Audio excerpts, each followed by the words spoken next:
तुम जो कह दो तो चांद तारों को तोड़ लाऊंगा मैं, ओ इन हवाओं को इन घटाओं को मोड़ लाऊंगा मैं। क्या कैमरा ऑन है?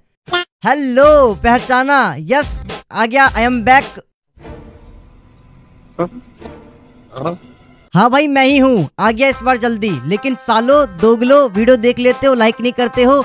एक लड़की मेरे को कमेंट कर रही थी कि आप लड़कों को साले बोल देते हो, लेकिन आपकी वीडियो लड़कियां भी देखती है तो उन्हें भी कुछ बोलो। तो ठीक है सालियों कोई भी दिल पे नहीं लेगा यार, एक लाइक करके कमेंट कर दिया करो। मैं तुम्हारे लिए रात के अभी 2 बज रहे हैं तब वीडियो शूट कर रहा हूँ, तो तुम अपने भाई के लिए एक लाइक तो कर ही सकते हो ना। तो अभी लाइक करो, हाँ अब भी करो।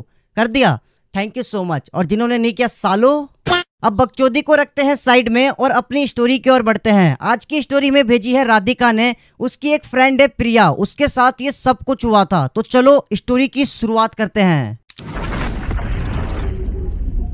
प्रिया 17 साल की एक सिंपल सी लड़की है जो कि दिखने में बहुत ज्यादा खूबसूरत है, लेकिन वो अपनी पूरी फैमिली में इकलौती थी। मतलब उसका कोई भी दूसरा कोई भाई बहन नहीं था। और प्रिया का फैमिली बैकग्राउंड भी काफी ज्यादा स्ट्रॉन्ग था, लेकिन जो उसके पापा थे वो इलीगल काम करते थे। उनकी एक खुद की वाइन शॉप थी, अगर देसी भाषा में बोलूं तो दारू का ठेका था। मतलब वो इलीगल तरीके से दारू बेचते थे। और हाँ, एक बात और, प्रिया का एक बॉयफ्रेंड भी था, आकाश। प्रिया की लाइफ में सब कुछ बहुत अच्छा चल रहा होता है, लेकिन तभी अचानक से प्रिया की फैमिली वाले एक चीज नोटिस करते हैं कि प्रिया का जो बिहेवियर है वो थोड़ा सा चेंज हो चुका है, क्योंकि वो बीच बीच में बहुत ही अजीबोगरीब हरकत करने लगती थी। लेकिन उसके फैमिली वाले सोचते हैं कि बच्ची है, इस वजह से वो इस चीज पर उतना ध्यान नहीं देते हैं। तो फिर एक दिन प्रिया की दादी एक चीज नोटिस करती है कि प्रिया बिल्कुल ठीक रहती थी, लेकिन अचानक से वो कुछ ऐसी हरकतें कर देती थी जैसे कि वो प्रिया हो ही ना। प्रिया की दादी को पता लग जाता है कि उसके ऊपर शायद किसी आत्मा का वास है, मतलब उसे किसी आत्मा ने पोजेस्ट कर रखा है। और हाँ गाइस, सच में प्रिया को किसी आत्मा ने पोजेस्ट कर रखा था। फिर दादी ये बात जाकर फैमिली में सबको बताती है, लेकिन दादी की बातों पर कोई भी यकीन नहीं करता है, क्योंकि प्रिया के जो घर वाले हैं वो भूत प्रेत वगैरह में बिल्कुल भी यकीन नहीं करते थे। लेकिन अगले दिन प्रिया के मम्मी पापा एक शादी में जाते हैं, लेकिन प्रिया नहीं जाती है क्योंकि उसकी थोड़ी तबियत खराब थी। तो वो अपनी दादी के साथ घर पर ही रुक जाती है। और जो उसके मम्मी पापा थे वो रात को शादी में ही रुकने वाले थे, मतलब वो अगले दिन आते। तो फिर ठीक शाम के 6 बजे प्रिया के मम्मी पापा शादी में जाने के लिए निकल जाते हैं। उस टाइम प्रिया बिल्कुल नॉर्मल थी, मतलब उसके ऊपर कोई भी आत्मा स्पिरिट वगैरह नहीं थी।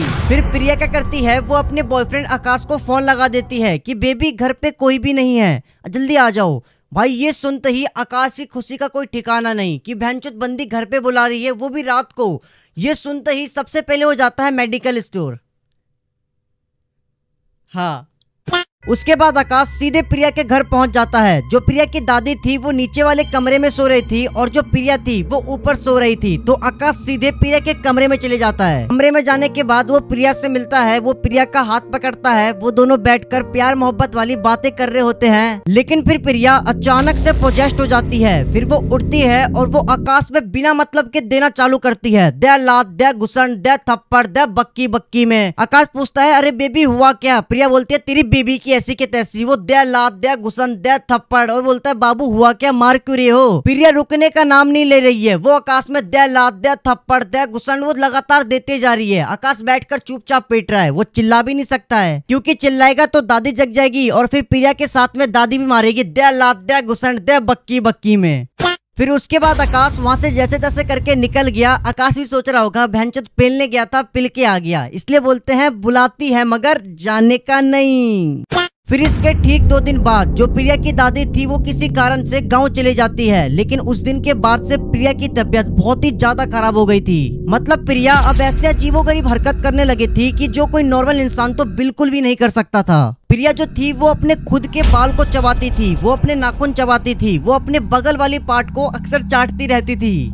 सच में मजाक से हटके वो ऐसी ऐसी हरकतें करने लगी थी जो कि मैं आपको यहाँ पे बता भी नहीं सकता। उसकी ऐसी हालत देखकर उसके पेरेंट्स एक अच्छे से डॉक्टर के पास लेके जाते हैं। डॉक्टर बताता है कि प्रिया बहुत ही ज्यादा ओवर थिंकिंग करती है, इस वजह से उसके साथ ऐसा हो रहा है। वो 1-2 दिनों में ठीक हो जाएगी, इसलिए डॉक्टर कुछ दवाई लिखकर उसको बेड रेस्ट के लिए बोलता है। उसके बाद 1 दिन, 2 दिन, 3 दिन, 4 दिन बीत जाता है, लेकिन प्रिया की तबीयत में बिल्कुल भी सुधार नहीं आता है, बल्कि जो प्रिया की जो हरकतें थी वो और भी ज्यादा बढ़ गई थी। आप यकीन यकीन नहीं करोगे, प्रिया अपने आप को ही नुकसान पहुंचा रही थी। वो अपने पूरे बॉडी को अपने दांतों से काट रही थी, वो अपने प्राइवेट पार्ट को नुकसान पहुंचा रही थी। ये सब कुछ देखने के बाद प्रिया की मम्मी को दादी की बात याद आती है कि उन्होंने कहा था कि प्रिया के ऊपर किसी आत्मा का साया है। अब उसके फैमिली वालों को भी यकीन हो गया था कि प्रिया को कोई हेल्थ इशू नहीं है, बल्कि प्रिया को किसी आत्मा ने पोजेस्ट कर रखा है। फिर उसके घर वाले इस बारे में पता करते हैं तो उन्हें पता लगता है उज्जैन में एक मंदिर है जहाँ पर इसी चीज का इलाज होता है, मतलब भूत प्रेत को भगाया जाता है। तो फिर उसके अगले दिन प्रिया और उसके मम्मी पापा उज्जैन के लिए निकल जाते हैं। प्रिया पूरे रास्ते बिल्कुल नॉर्मल थी, वो हंसते खेलते खाते पीते वो लोग उज्जैन पहुंच जाते हैं। लेकिन उज्जैन पहुंचने के बाद जैसे वो उस टेम्पल के अंदर एंटर होने वाले थे, तभी वो आत्मा फिर से प्रिया को पोजेस्ट कर लेती है। फिर प्रिया मंदिर जाती ही नहीं है। उसके मम्मी पापा वहाँ के कुछ लोग मिलकर प्रिया को मंदिर ले जाने की पूरी कोशिश करते हैं। लेकिन वैसे प्रिया है तो हड्डल, लेकिन उस टाइम में उसमें इतनी ज्यादा पावर आ गई थी कि 4-5 लोगों से भी प्रिया संभल नहीं रही थी। काफी देर तक कोशिश करने के बाद भी प्रिया मंदिर के अंदर जा ही नहीं रही थी। फिर मंदिर के जो मेन पुजारी है वो आते हैं और प्रिया का हाथ पकड़ते हैं, और हाथ पकड़ते ही प्रिया बेहोश हो जाती है। फिर सभी लोग प्रिया को मंदिर के अंदर लेके जाते हैं। फिर पंडित जी कुछ रिचुअल वगैरह करते हैं और फिर वो प्रिया के मम्मी पापा को बताते हैं कि तुम्हारी बेटी को किसी आत्मा ने पोजेस्ट कर रखा है, और वो जो आत्मा है कोई लड़की नहीं है, वो एक लड़के की आत्मा है। फिर पंडित जी कुछ मंत्र वगैरह पढ़ते हैं और जो प्रिया थी वो होश में आ जाती है। फिर पंडित जी उस आत्मा से बात करते हैं, लेकिन वो जो आत्मा थी उसका बोलने का तरीका थोड़ा कैजुअल था, मतलब जैसे नशेड़ी लोग होते हैं ना, खचरे लोग, उसका बोलने का तरीका बिल्कुल वैसा ही था। जैसे ही पंडित जी उससे कुछ पूछने वाले होते हैं, उससे पहले वो बोलता है, पंडित जी है क्या, बोल जय बब्बा की। सच में गाइस उसका बोलने का तरीका बिल्कुल ऐसा ही था। उसके बाद पंडित जी उससे पूछते हैं कि तुम हो कौन और तुम इस लड़की के शरीर में क्यों आए हो और तुम चाहते क्या हो इस लड़की के शरीर से जाने का। वो सीधा बोलता है कि मेरा नाम राजू है और मैं इस लड़की के शरीर से तभी जाऊंगा जब मुझे डेली का एक क्वार्टर मिलेगा। क्वार्टर मतलब दारू।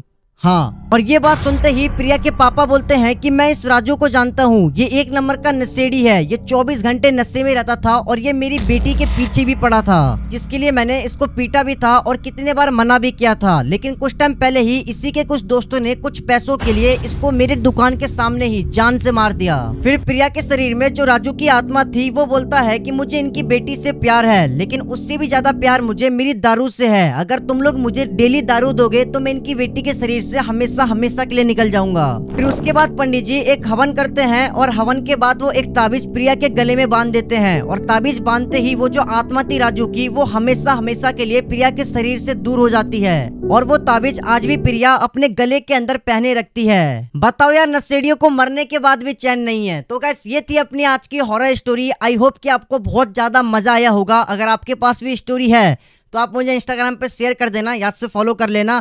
अगर इस वीडियो पे 20,000 लाइक हो जाते हैं तो आपको हफ्ते के अंदर एक वीडियो डेली देखने को मिलेगी हफ्ते में, तो करवा देना 20,000 लाइक अगर हो सके तो। एंड मिलते हैं नेक्स्ट हॉरर स्टोरी के साथ, तब तक के लिए बाय बाय।